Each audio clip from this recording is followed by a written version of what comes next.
At first, I would like to thank the organizer of this event, and alhamdulillah, we see all brothers from different countries. About Yemen, our presentation, I will make first a briefing about the Yemen and the issue of and the roots of this issue. Then our brothers, we have presentation, slides, then short video.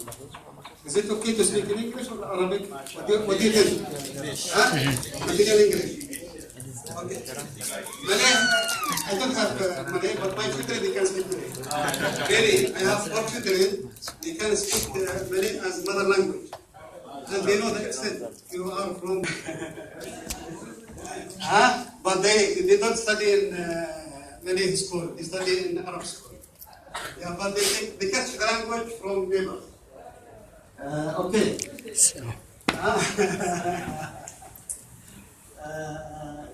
We shall continue.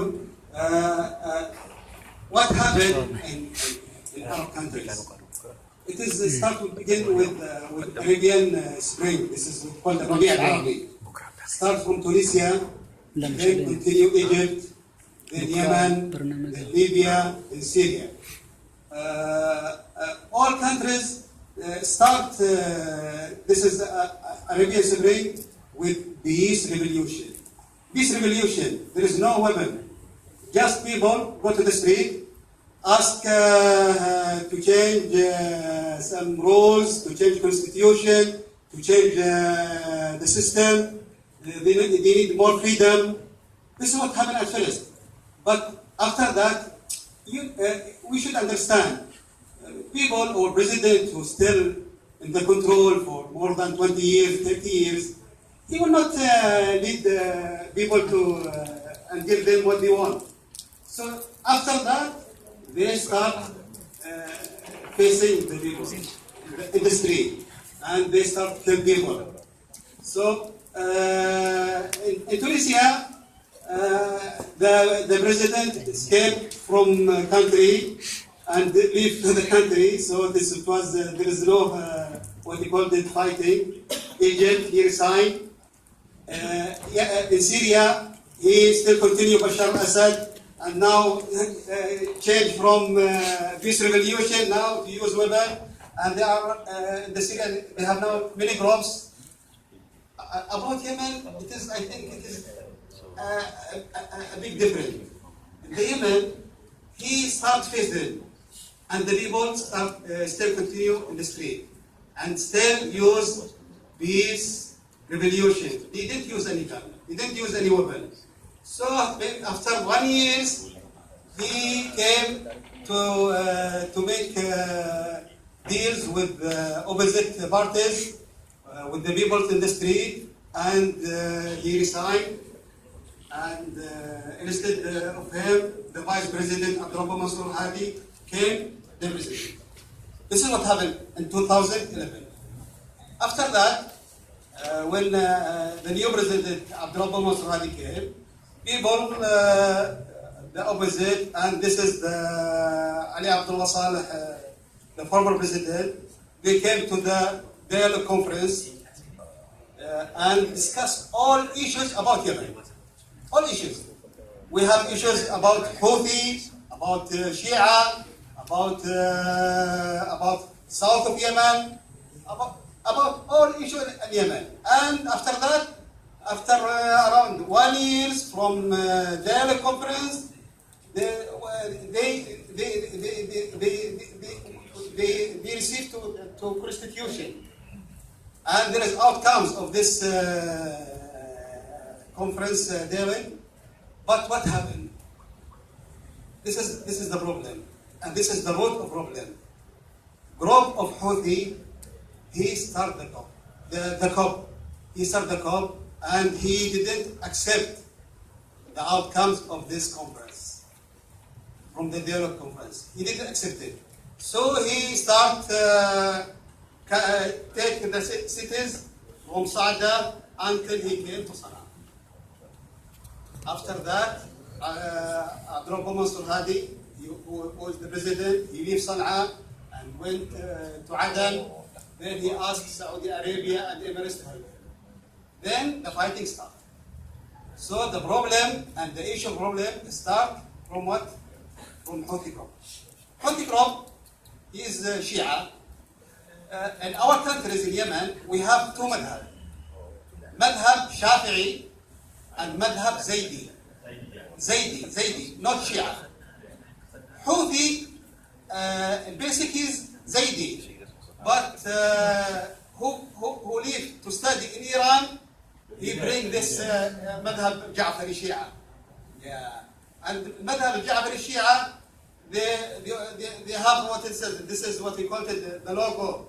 الموت لأمريكا, dead for America, الموت لإسرائيل. Yeah, this is they have this is what they call it.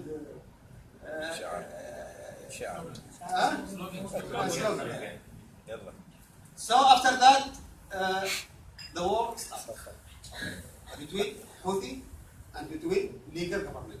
Legal government represented by Abdul Mansur Hadi. Many people support now the legal government and the legal president Abdul Mansur Hadi, and Houthi is get support from what? From Iran. And also he get a support also from the former president Ali Abdullah Saleh.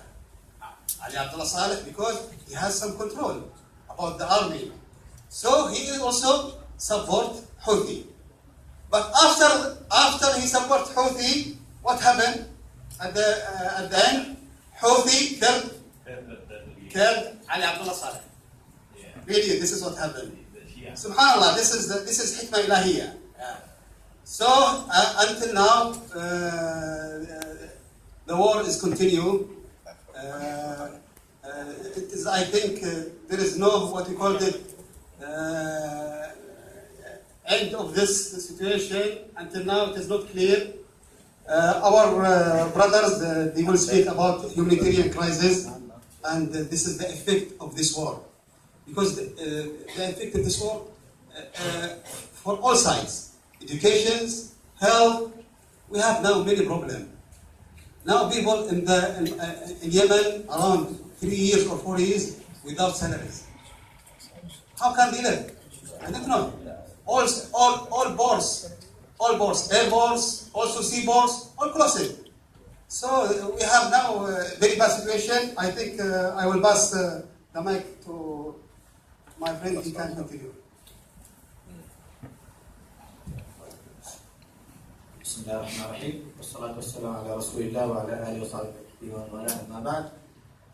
Is the voice clear or not? Did you hear the complicated situation in Yemen now? The parties, the groups, the wars, the many groups in Yemen. So you get lost in Yemen because of the many people there. So it's really complicated, and mashallah, he could make it in 2 minutes or 3 minutes, all these complicated things. So I want to ask a question just to recap or to come back to the beginning. What do you know about Yemen? I will just say, like in one slide, what the Prophet Muhammad sallallahu alaihi wasallam said. What the Prophet Muhammad sallallahu alaihi wasallam said. اقامه اليمن. Sallallahu alaihi wasallam. When the group of Yemen came to Medina to do bay'ah to enter Islam, so the Prophet Muhammad sallallahu alaihi wasallam went out and looked to them, and he said, "Ataakum ahlul Yemen, hum alyanu quluban wa araqu af'idah al-iman yamanin wal hikmatu yamanin." The people of Yemen came. They have the softest hearts in the world, and the hikmah, the wisdom from Yemen, and the iman also from Yemen. This is what the Prophet Muhammad said. Also in another hadith he said, وَالْفِقْهُ Yemen. The fiqh also from Yemen. This is just to start about Yemen, and you see what happened to Yemen nowadays. Subhanallah. The hadith, and we are going to see, to watch the video, short video, only 1 minute, to see what happened in Yemen. What is happening now? What is the situation of Yemen? SubhanAllah, you are in for the past. You know the mukah coffee? The coffee? You go to Starbucks and you drink mocha. You know where that, like made of from where? Made from where? That's from Yemen. We have pork in Yemen, we call it makha. We call it makha, pork.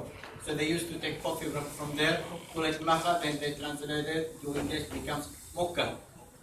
So we were the first people who made the coffee. And now what is happening? Let's watch this video.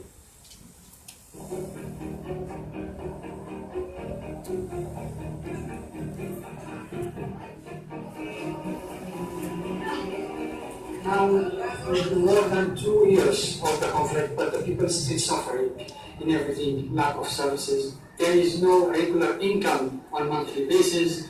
The life in general is still dead. We are lucky enough to actually encounter and have access to a lot of young Yemeni women and men who care about their country, who are tired of the war, and also tired of the narrative of the war and the image of their country being projected outside, and they want to do something about it. And that's why I think it's a moral responsibility for everybody to help these young people, because they don't deserve this.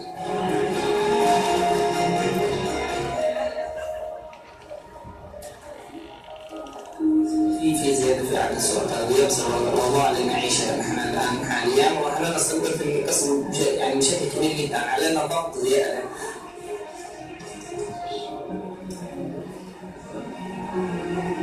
The situation in Yemen is getting more and more difficult. On top of a near famine condition, there is a massive, unprecedented cholera outbreak.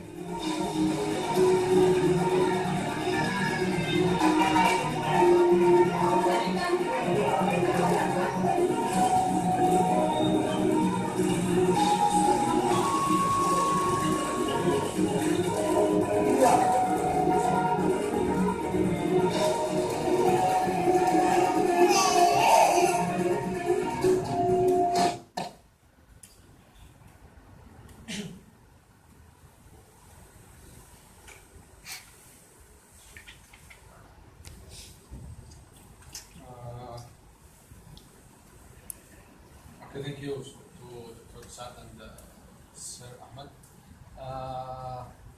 Humanitarian crisis in Yemen. Humanitarian crisis in Yemen that affect or leads to affect the basic services in Yemen. As you see here, the living expenses nowadays become difficult to find. Such there is no such that state salary is not paying regularly, and also no income to the normal workers. In addition, there is a problem with food supply. So food supply, more than 17 million is facing the famine. Also, the electricity nowadays. For 2 days, not nowadays only. For 2 days, no more electricity. The people in Yemen using the solar. The water, as you see here, 14 million, which is the second third of people in Yemen, do not have the access to clean water and health care. The telecommunication, as a foreigner or as refugees outside Yemen, we have to set appointment with our families to contact them, because there is no internet or basic telecommunication. In addition to the transportation, since the effects and the air strikes affect the Yemen, we face difficulties to transfer from cities to cities in Yemen, and also to go out from Yemen and go back to Yemen. The airports has been closed for 1 year. We have one airport. Also the health, as you see, 6,500 killed, 32,000 injured in the last 500 days. The education, many universities closed. Many schools has been closed. some children or students stop studying because they don't have the expenses, living expenses, and do not how to spend do not how to get the money. Ustad Ahmed will continue the presentation. Thank you. Just the last 2 slides. I want to share something also. Before that, about the transportation, I still remember before 1 year, I traveled to Yemen, and do you know how many days I spent to reach my house, my home? You know how many days? From here, from Malaysia to Yemen, takes 12 hours only by air. So, but this time when I traveled, I spent 5 days to arrive at my house. Just imagine 5 hours. First I arrived to Sri Lanka, transit, then I moved to Oman, then from Oman, by buses, then taxi, then it was a long time. I ended by motorcycle. So this is just 5 days and 5 days back. 10 days transportation. Remind me by like people the history when they used to travel by camel. This is just to divide like the people like Houthi, they are controlling that side, and the government is controlling the other side. I think you will not talk much about it because mashallah our doctor will spend time about it. What about youth of Yemen? Where are they now? So I divided to 2 types, outside Yemen and inside Yemen. And if you remember yesterday when I asked a question about the people who are outside of Yemen, they don't want to go back to Yemen. And the Ministry of Terengganu, His Excellency, he said, I don't blame them. Really, also I don't blame them. Why? Because they know if they go back to Yemen, there is no future nowadays. So it's better to stay outside as we think. So we have refugees there, we have mashallah students, and also some workers, they work there. Also some people that are living here in Malaysia, other parts of Yemen, in the world as refugees. After that, inside Yemen, I divided them to 2 types, hopeless and hopeful people. The hopeless people